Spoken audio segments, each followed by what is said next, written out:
Hello friends, good evening. आज का हमारा टॉपिक है भारतीय संविधान की उद्देशिका या प्रस्तावना। हम भारत के लोग भारत को एक संपूर्ण प्रभुत्व संपन्न समाजवादी पंथ निरपेक्ष लोकतंत्रात्मक गणराज्य बनाने और इसके समस्त नागरिकों को सामाजिक आर्थिक राजनीतिक न्याय विचार अभिव्यक्ति विश्वास धर्म और उपासना की स्वतंत्रता प्रतिष्ठा और अवसर की समता प्रदान करने के लिए और उन सब में व्यक्ति की गरिमा राष्ट्र की एकता और अखंडता सुनिश्चित करने वाली बंधुता को बढ़ाने के लिए दृढ़ संकल्प होकर अपनी इस संविधान सभा में 26 नवंबर 1949 ईस्वी एतद द्वारा इस संविधान को अंगीकृत अधिनियमित और आत्मर्पित करते हैं। और मैं आपको बताना चाहूँगा कि इसमें ये जो प्रस्तावना है, प्रस्तावना को संविधान की कुंजी भी कहा जाता है। संविधान की कुंजी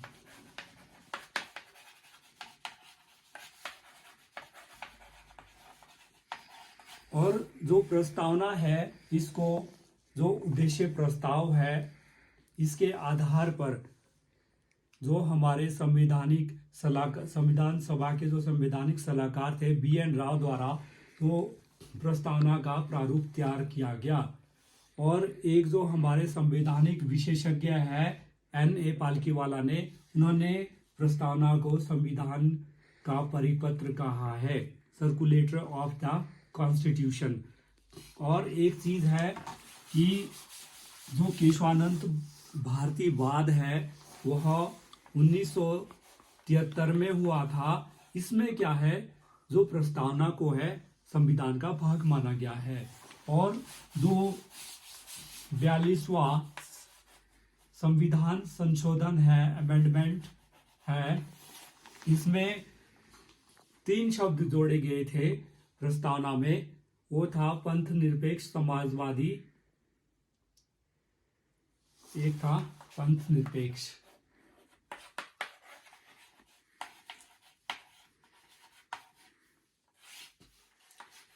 एक था समाजवादी और एक तीसरा शब्द था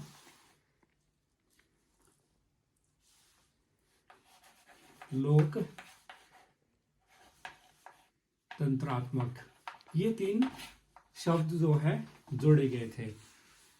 इसके बाद मैं आपको बताऊंगा कि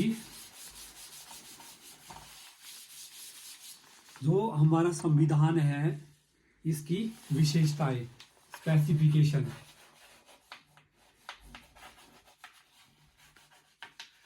सबसे पहले है कि भारत का संविधान लिखित संविधान है और यह जो विश्व का सबसे बड़ा संविधान है।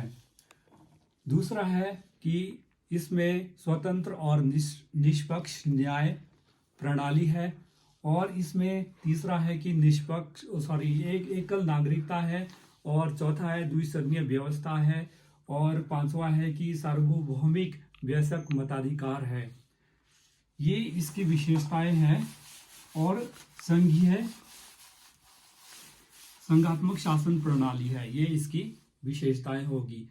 फिर इसके बाद क्या आता है कि इसके जो सोर्स है, हमारा जो संविधान है इसके सोर्सेज है। इसमें हमने बहुत सारे देशों से लिया है।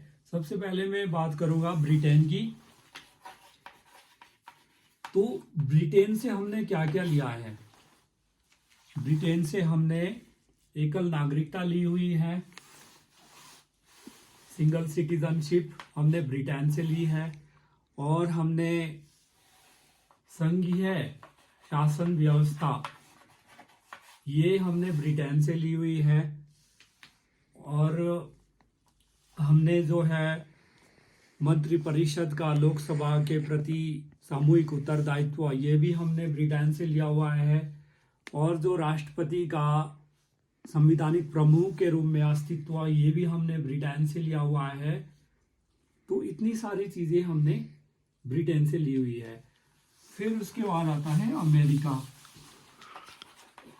अमेरिका से हमने क्या क्या लिया है?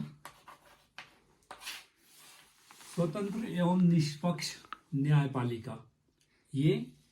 और दूसरा आता है मौलिक अधिकार, ये भी हमने अमेरिका से लिया है। फिर आता है न्यायिक पुनर्विलोकन, ये भी अमेरिका से लिया हुआ है। फिर आता है इसमें सर्वोच्च न्यायालय का गठन एवं अधिकार, ये भी अमेरिका से लिए हुए हैं।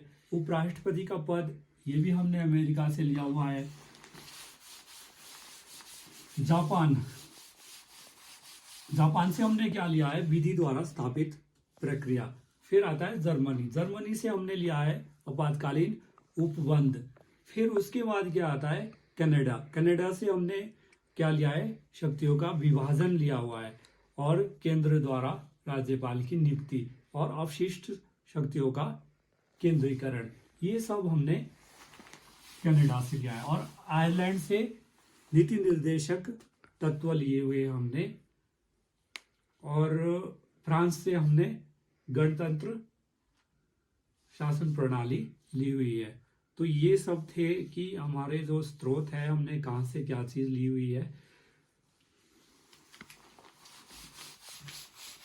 बाकी इसमें क्या है, अब मुझे लगता है कि संविधान के बारे में मैंने मैक्सिमम चीजें बता दी है। और जो फादर है कॉन्स्टिट्यूशन के निर्माता, वो हमारे B.R. अम्बेडकर को ही माना जाता है संविधान के निर्माता। और जो सलाहकार है वो B.N. राव जी थे। और संविधान जो 26 नवंबर 1949 को बनकर तैयार हो गया था, लेकिन इसको 26 जनवरी 1950 को लागू किया गया। इसके पीछे का रीजन ये था कि हमारा जो 26 जनवरी का दिन है 1930 से ही स्वाधीनता दिवस के रूप में पूरे भारत में मनाया जाता था। इसी वजह से 26 जनवरी 1950 को पहला गणतंत्र दिवस मनाया गया और संविधान को लागू किया गया। इसमें कुछ समितियां आती है। प्रारूप समिति के जो अध्यक्ष थे वो B.R. अम्बेडकर थे। फिर इसमें झंडा समिति आती है, इसके जो डॉक्टर राजेंद्र प्रसाद जी थे। फिर जो संघ शक्ति संघ संविधान था, उसके अध्यक्ष पंडित जवाहरलाल नेहरू जी थे। और जो हमारे प्रांतीय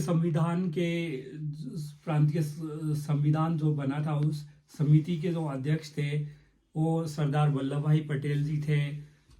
और सदन समिति के A.N. सिन्हा जी थे। और एक अल्पसंख्यक उप समिति थी, उसके S.G. मुखर्जी थे। तो ये सारे थे। तो अब हमारा लगभग कंप्लीट हो गया है। कल करेंगे सर्वोच्च न्यायालय और उच्च न्यायालय। तो गाइस, आज के लिए इतना ही। Thank you. Please like and subscribe.